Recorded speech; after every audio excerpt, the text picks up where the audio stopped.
Surviving 100 days in a zombie apocalypse requires skill, patience, and absolute focus, especially in permadeath mode. I had exactly none of that. This is the story of my very first somewhat proper attempt to conquer Surrounded, where I had to face the most deadly thing about this game: Hubris.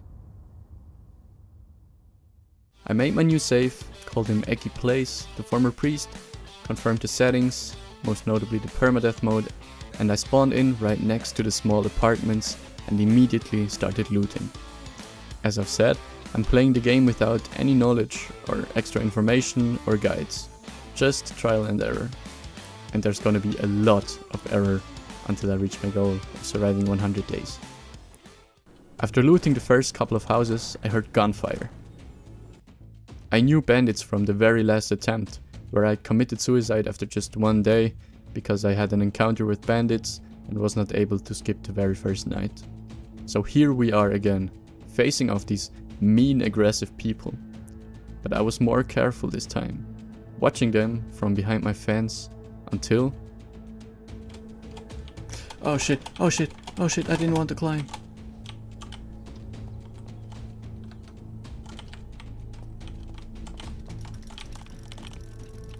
I got a gun. I got both. I managed to get a gun, with a magazine and even some ammo. In the same house I then found a duffel bag. And at this point I got the feeling that this run might be something special, which gave me hope and motivation. I tested my newly acquired gun on some stray Z's on my way along the road, where I found a church.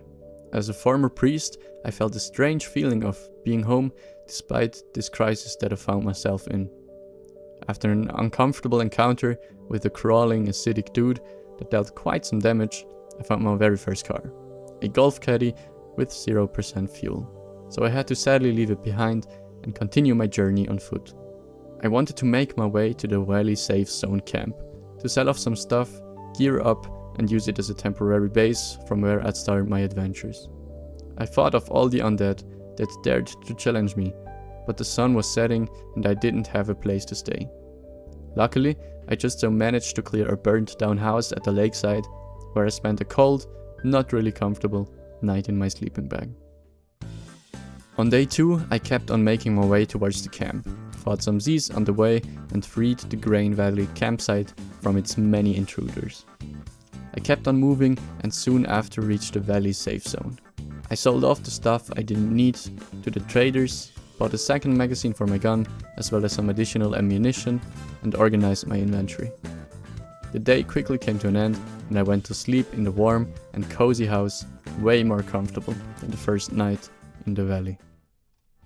On day 3 I tried fishing for the first time.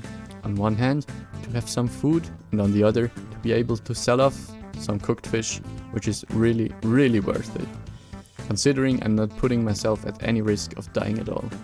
A learning that might come in handy on my journey to surviving 100 days. With the fish money, I bought more gear, starting to feel very equipped and like a true survivor. Time was flying by very quickly, but I still went out, met some friendly scavengers on the way, and went on to clear the drugstore. Because I missed a headshot on a sprinter, their heads just bobble way too much. He managed to hit me and I started bleeding. I, of course, didn't have any rags or bandages and panicked. Luckily, I survived and the bleeding stopped automatically. I really have to learn things, like there being a bleeding effect, the hard way. I then even got hit by the explosion of an acidic undead, because I was still not thinking clearly after almost losing my first, somewhat promising run. After looting, it was already dark, but luckily I bought a flashlight just earlier that day. So I made my way safely home, where I sold off some of the medicine from the drugstore for very good money. On day 4 I went on scavenging again, this time heading to the construction site. I easily cleared and looted it. On the street up ahead were standing 4 suspiciously alive creatures. I realized those were bandits that were blocking the street and probably robbing or even killing innocent survivors that passed along there. So I, fighting for justice and not tolerating such behavior in my valley, made sure that they would never hurt anyone again. Ever. After looting them, I cleared a side road that led me to the lone house. Maybe that's a place for my base? Sure, it needed some work, but it was quite charming. I went on over to the police station, where I had another rather close call with some Z's, because my hunting rifle jammed twice in very inconvenient moments. I looted the police station and still hadn't realized yet that containers and backpacks weren't the same, and that you could have containers with items in the backpack. On day 5 I climbed up a mountain and set up a temporary tent. I organized myself and wanted to make my way back in the direction of the camp to sell my precious loot. I resupplied on ammo and water and spent the rest of the day chopping down trees because I thought about building a base pretty soon.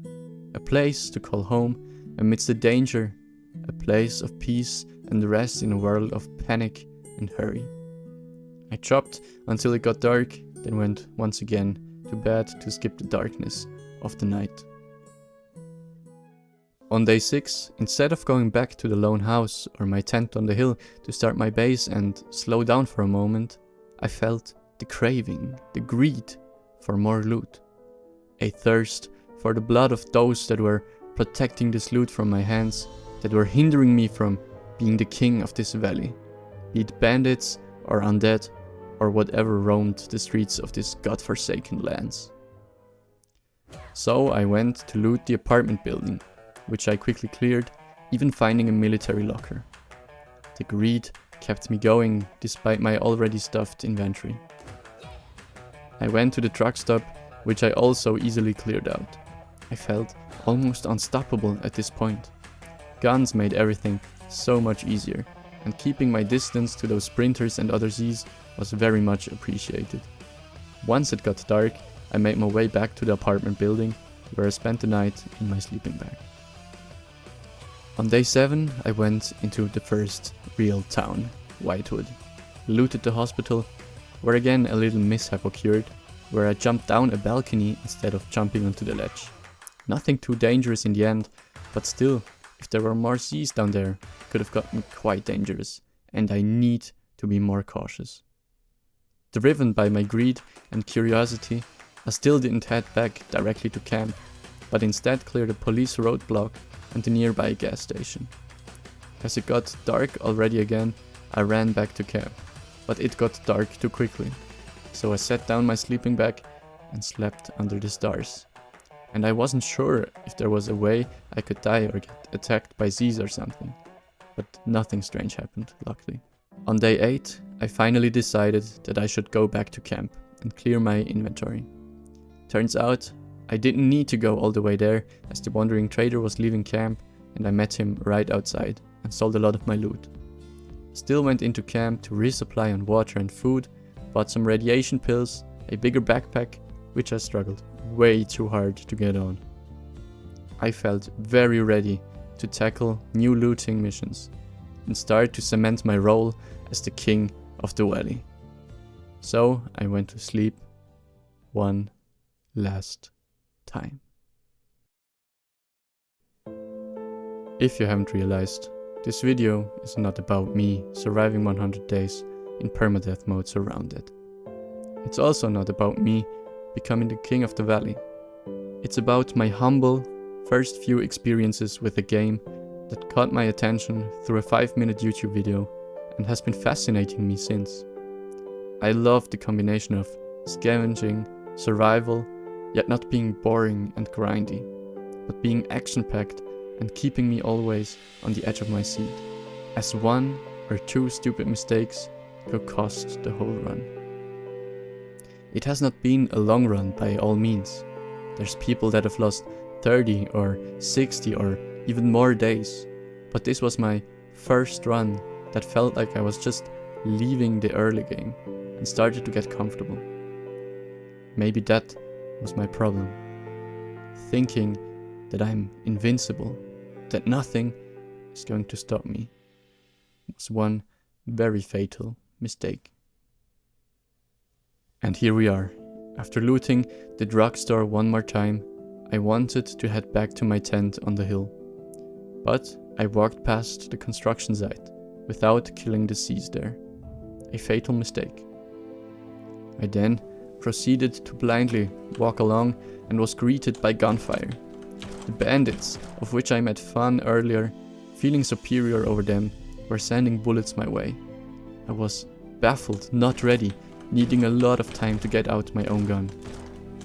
Just enough time for one of the gunners to get into position and land a shot onto me, leaving me with only 22% of health. As I started to panic, I quickly managed to shoot the other 2 bandits. I did it. I survived.